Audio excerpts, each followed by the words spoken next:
the Council of Ministers in its regular meeting chaired by President Kiir listened to a briefing from the Minister of Cabinet Affairs, Dr. Martin Elliott Lomuru, about the 11th anniversary of the South Sudan Independence Day.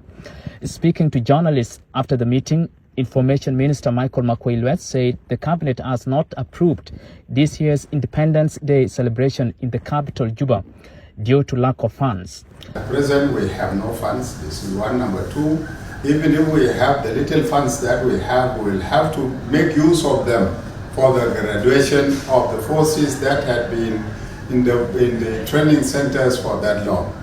So instead of us celebrating as usual, it is the Parliament, the Cabinet decided that the celebration this year will only be limited to the President, and that is that the President will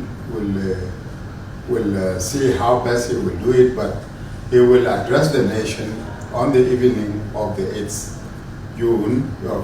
of July, and that all the states and the administrative areas are authorized to celebrate at their local levels. Makwei said the cabinet minister also briefed the council on the South Sudan Great Run that would be held on the 9th of July.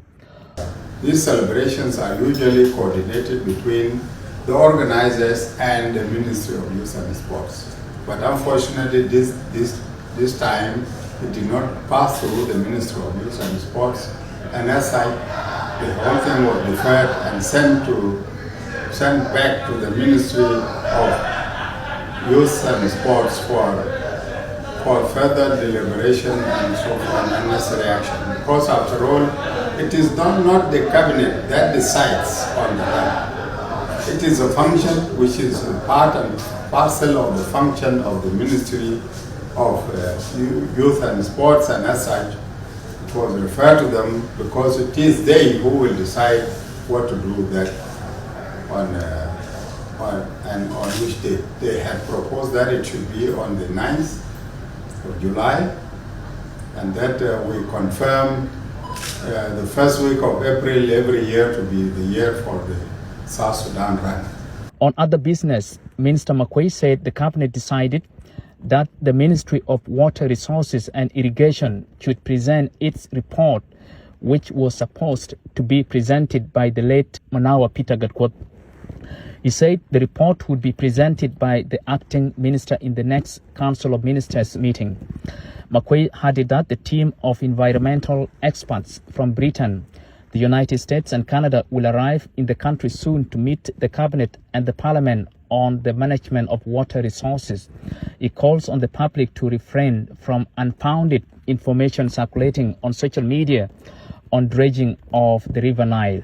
It is also agreed that a team of experts will be arriving to one expert will be from, one is coming from Oxford, the other is coming from Canada, and another from the USA. These are experts on water resources and water management.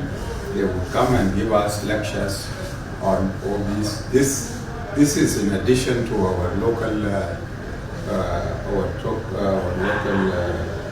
experts. So these people will be arriving here on the 15th. They will be briefing everybody, including the cabinet, the public, and the parliament on this issue, so that we can put it to an end. People are advised, being public servants or private people, to refrain from all this and all the time approach issues from informed position and not to abuse the social media. Abraham Aken, SSBC News, Juba.